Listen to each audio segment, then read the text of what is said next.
नमस्कार दोस्तों, कहानी सुनी अनसुनी में आप सबका बहुत बहुत स्वागत है। आज मैं आपको मुंशी प्रेमचंद जी के द्वारा लिखी कहानी अनाथ लड़की सुनाने जा रही हूँ। तो चलिए कहानी को करते हैं शुरू। सेठ पुरुषोत्तम दास पूना की सरस्वती पाठशाला का मुआयना करने के बाद बाहर निकले तो एक लड़की ने दौड़कर उनका दामन पकड़ लिया। सेठ जी रुक गए और मोहब्बत से उसकी तरफ देखकर पूछा, क्या नाम है?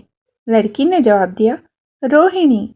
सेठ जी ने उसे गोद में उठा लिया और बोले, तुम्हें कुछ इनाम मिला? लड़की ने उनकी तरफ बच्चों जैसी गंभीरता से देखकर कहा, तुम चले जाते हो, मुझे रोना आता है, मुझे भी साथ लेते चलो।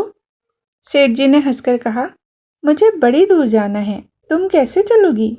रोहिणी ने प्यार से उनकी गर्दन में हाथ डाल दिए और बोली, जहाँ तुम जाओगे वहीं मैं भी चलूंगी, मैं तुम्हारी बेटी हूँ। मदरसे के अफसर ने आगे बढ़कर कहा, इसका बाप साल भर हुआ नहीं रहा, माँ कपड़े सीती है, बड़ी मुश्किल से गुजर होती है। सेठ जी के स्वभाव में करुणा बहुत थी। यह सुनकर उनकी आंखें भर आई।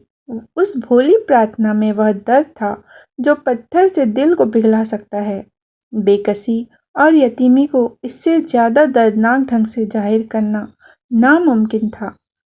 उन्होंने सोचा, इस नन्हे से दिल में न जाने क्या क्या अरमान होंगे और लड़कियां अपने खिलौने दिखाकर कहती होंगी, यह मेरे बाप ने दिया है। वह अपने बाप के साथ मदरसे आती होंगी, उसके साथ मेलों में जाती होंगी और उनकी दिलचस्पियों का जिक्र करती होंगी। यह सब बातें सुन सुनकर इस भोली लड़की को भी ख्वाहिश होती होगी कि काश मेरा भी बाप होता।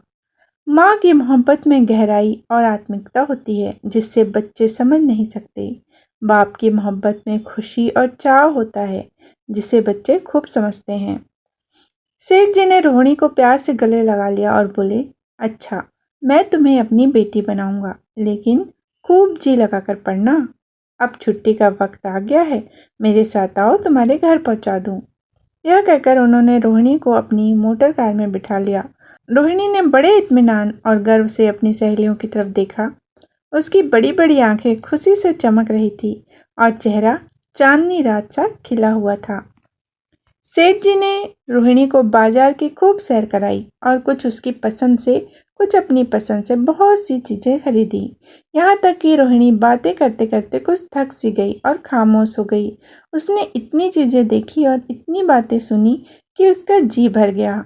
शाम होते होते रोहिणी के घर पहुँचे और मोटर कार से उतरकर रोहिणी को अब कुछ आराम मिला। दरवाज़ा बंद था। उसकी माँ किसी ग्राहक के घर कपड़े देने गई थी। रोहिणी ने अपने तोहफों को उलटना पलटना शुरू किया। खूबसूरत रबड़ के खिलौने, चीनी की गुड़िया जरा जबाने से चूचू करने लगती और रोहिणी यह प्यारा संगीत सुनकर फूली न समाती थी। रेशमी कपड़े और रंग बिरंगी साड़ियों की कई बंडल थे, लेकिन मखमली बूटे की गुलकारियों ने उसे खूब लुभाया। उसे उन चीज़ों के पाने की जितनी खुशी थी, उससे ज़्यादा उन्हें अपनी सहेलियों को दिखाने की बेचैनी थी। सुंदरी के जूते अच्छे सही, लेकिन ऐसे फूल कहाँ हैं? ऐसी गुड़िया उसने कभी भी नहीं देखी होगी। इन ख्यालों से उसके दिल में उमंग भर आई और वह अपनी मोहिनी आवाज़ में एक गीत गाने लगी। सेठ जी दरवाजे पर खड़े इन पवित्र दृश्य का आनंद उठा रहे थे। इतने में रोहिणी की माँ रुक्मिणी कपड़ों की एक पोटली लिए आती दिखाई दी। रोहिणी ने खुशी से पागल होकर एक छलांग भरी और उसके पैरों से लिपट गई। रुक्मिणी का चेहरा पीला था, आंखों में हसरत और बेकसी छिपी थी। गुप्त चिंता का सजीव चित्र मालूम होती थी, जिसके लिए जिंदगी में कोई सहारा नहीं। मगर रोहिणी को जब उसने गोद में उठाकर प्यार से चूमा तो जरा देर के लिए उसकी आंखों में उम्मीद और जिंदगी की झलक दिखाई दी। मुरझाया हुआ फूल खिल गया। बोली, आज तू इतनी देर कहाँ रही? मैं तुझे ढूंढने पाठशाला गई थी। रोहिणी ने हुक्म कर कहा, मैं मोटर कार पर बैठकर बाजार गई थी, वहाँ से बहुत अच्छी अच्छी चीज़ें लाई हूँ। वह देखो कौन खड़ा है। माँ ने सेठ जी की तरफ ताका और लजाकर सिर झुका लिया। बरामदे में उतरते ही रोहिणी माँ की गोद से उतरकर सेठ जी के पास गई और अपनी माँ को यकीन दिलाने के लिए भोलेपन से बोली, क्यों, तुम मेरे बाप हो ना? सेठ जी ने उसे प्यार करके कहा, हाँ, तुम मेरी प्यारी बेटी हो। रोहिणी ने उनसे मुंह की तरफ याचना भरी आंखों से देखकर कहा। अब तुम रोज यहीं रहा करोगे? सेठ जी ने उसके बाल सुलझाकर जवाब दिया। मैं यहाँ रहूँगा तो काम कौन करेगा? मैं कभी कभी तुम्हें देखने आया करूँगा, लेकिन वहाँ से तुम्हारे लिए अच्छी अच्छी चीज़ें भेजूँगा। रोहिणी कुछ उदास सी हो गई। इतने में उसकी माँ ने मकान का दरवाज़ा खोला और बड़ी फुर्ती से मैले बिछावन और फटे हुए कपड़े समेट कर कोने में डाल दिए, कहीं सेठ जी की निगाह उन पर न पड़ जाए। यह स्वाभिमान स्त्रियों की खास अपनी चीज़ है। रुक्मणी अब इस सोच में पड़ी थी कि मैं इनकी क्या खातिर तवज्जो करूं। उसने सेठ जी का नाम सुना था। उसका पति हमेशा उनकी बड़ाई किया करता था। वह उनकी दया और उदारता की चर्चाएं अनेकों बार सुन चुकी थी। वह उन्हें अपने मन का देवता समझा करती थी। उसे क्या उम्मीद थी कि कभी उसका घर भी उसके कदमों से रोशन होगा। लेकिन आज जब वह शुभ दिन संयोग से आया तो वह इस काबिल भी नहीं कि उन्हें बैठने के लिए एक मुढ़ा दे सके। घर में पान और इलायची भी नहीं है। वह अपने आंसुओं को किसी तरह न रोक सकी। आखिर जब अंधेरा हो गया और पास के ठाकुर द्वारे से घंटों और नगाड़ों की आवाज़ें आने लगी तो उन्होंने जरा ऊंची आवाज़ में कहा, बाई जी अब मैं जाता हूँ, मुझे अभी यहाँ बहुत काम करना है। मेरी रोहिणी को देखें, कोई तकलीफ ना हो। मुझे जब मौका मिलेगा उसे देखने आऊँगा। उसके पालने पोसने का काम मेरा है और मैं उसे बहुत खुशी से पूरा करूँगा। उसके लिए अब तुम कोई फ़िक्र मत करो। मैंने उसका वजीफ़ा बांध दिया है और यह उसकी पहली किस्त है। यह कहकर उन्होंने अपना खूबसूरत बटुआ निकाला और रुक्मणी के सामने रख दिया। गरीब औरत की आंखों में आंसू जारी थे। उसका जी बरबस चाहता था कि उसके पैरों को पकड़कर खूब रोए।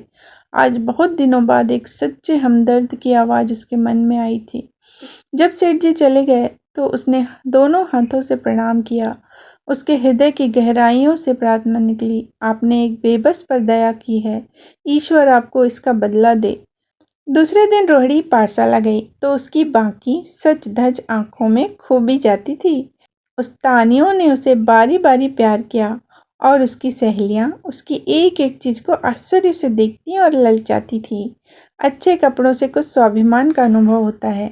आज रोहिणी वह गरीब लड़की न रही जो दूसरों की तरफ विवश नेत्रों से देखा करती थी। आज उसकी एक एक क्रिया से शैशवोचित गर्व और चंचलता टपकती थी और उसकी जबान एक दम के लिए भी न रुकती थी।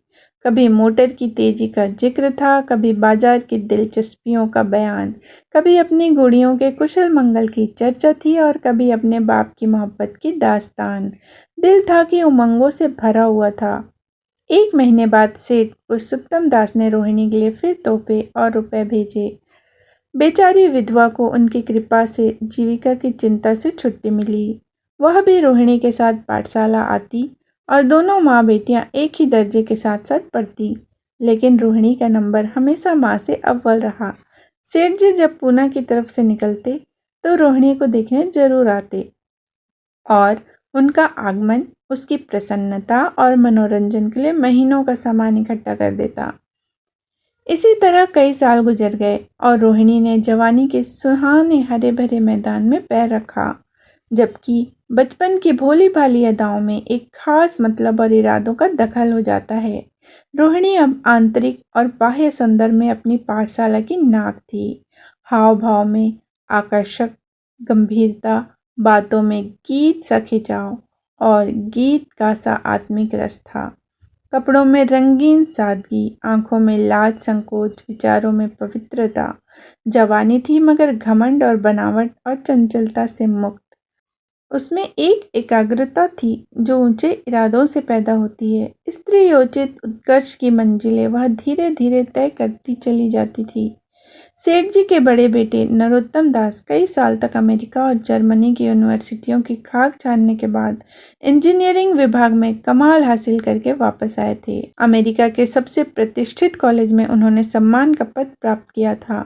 अमेरिका के अखबार एक हिंदुस्तानी नौजवान की शानदार कामयाबी पर चकित थे। उन्हीं का स्वागत करने के लिए मुंबई में एक बड़ा जलसा किया गया था। एक उत्सव में शरीक होने के लिए लोग दूर दूर से आए थे। सरस्वती पाठशाला को भी निमंत्रण मिला और रोहिणी को सेठानी जी ने विशेष रूप से आमंत्रित किया।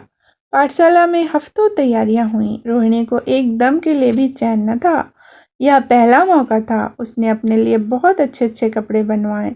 रंगों के चुनाव में वह मिठास थी, कांट छांट में वह फबन जिससे उसकी सुंदरता चमक उठी।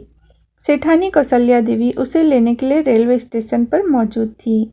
रोहिणी गाड़ी से उतरते ही उनके पैरों की तरफ झुकी, लेकिन उन्होंने उसे छाती से लगा लिया और इस तरह प्यार किया कि जैसे वह उनकी बेटी है। वह उसे बार बार देखती थी और आंखों से गर्व और प्रेम टपक पड़ता था। इस जलसे के लिए ठीक समुंदर के किनारे एक हरे भरे सुहाने मैदान में एक लंबा चौड़ा सामियाना लगाया गया था। एक तरफ आदमियों का समुद्र उमड़ा हुआ था, दूसरी तरफ समुद्र की लहरें उमड़ रही थीं। गोया वह भी इस खुशी में शरीक थी। जब उपस्थित लोगों ने रोहिणी बाई के आने की खबर सुनी तो हजारों आदमी उसे देखने के लिए खड़े हो गए। यही वह लड़की है जिसने अब की शास्त्री की परीक्षा पास की है। जरा उसके दर्शन करने चाहिए। अब भी इस देश की स्त्रियों में ऐसे रतन मौजूद हैं। भोले भाले देश प्रेमियों में इस तरह की बातें होने लगीं। शहर की कई प्रतिष्ठित महिलाओं ने आकर रोहिणी को गले लगाया और आपस में उसके सौंदर्य और उसके कपड़ों की चर्चा होने लगी। आखिर मिस्टर पुरुषोत्तम दास तशरीफ लाए। हालांकि वह बड़ा शिष्ट और गंभीर उत्सव था, लेकिन उस वक्त दर्शन की उत्कंठा पागलपन की हद तक जा पहुंची थी। एक भगदड़ सी मच गई। कुर्सियों की कतारें गड़बड़ हो गईं।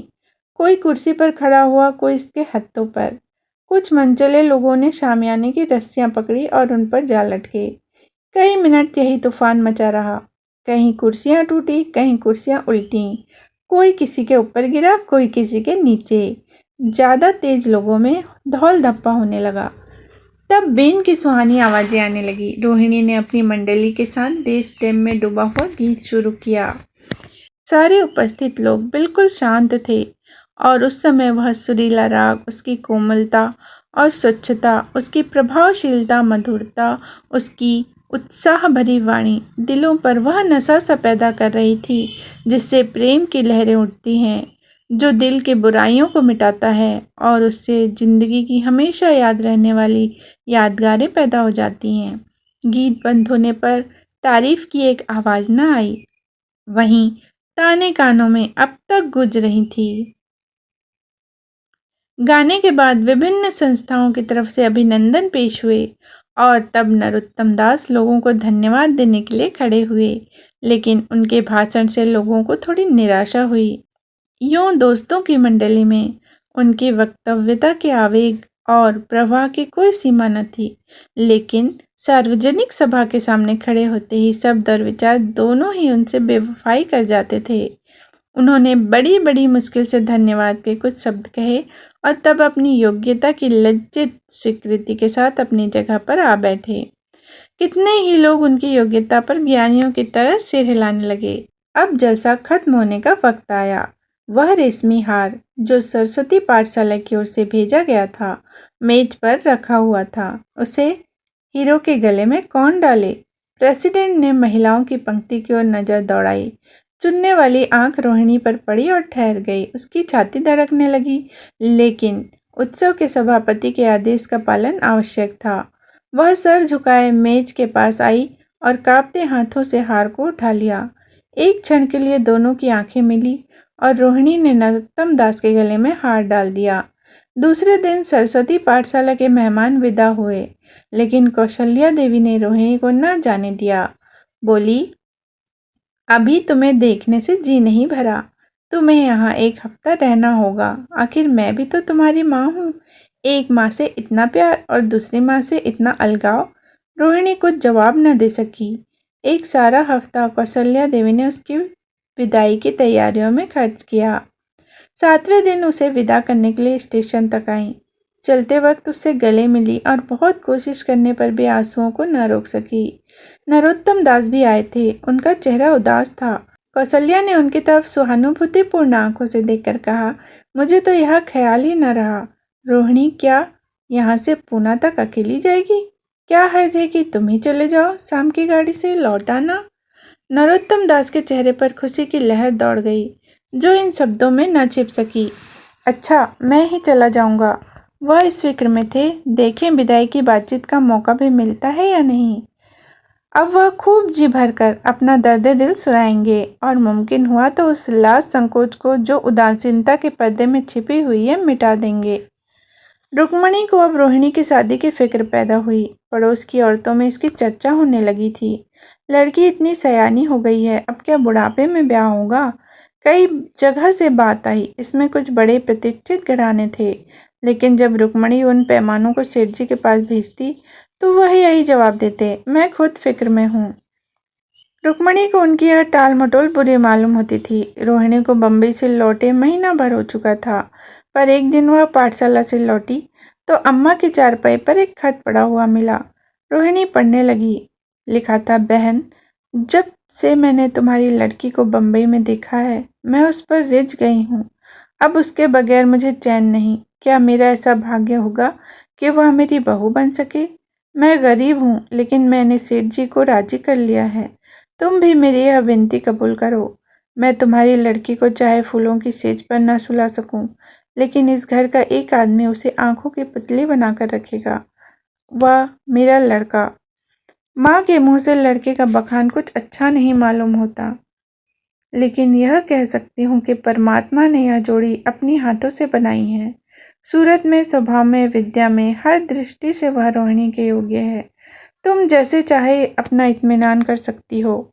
जवाब जल्द देना। और ज़्यादा क्या लिखूं? नीचे थोड़े से शब्दों में सेठ जी ने उस पैगाम की सिफारिश की थी। रोहिणी गालों पर हाथ रखकर सोचने लगी। नरोत्तम दास की तस्वीर उसके सामने आ खड़ी हुई।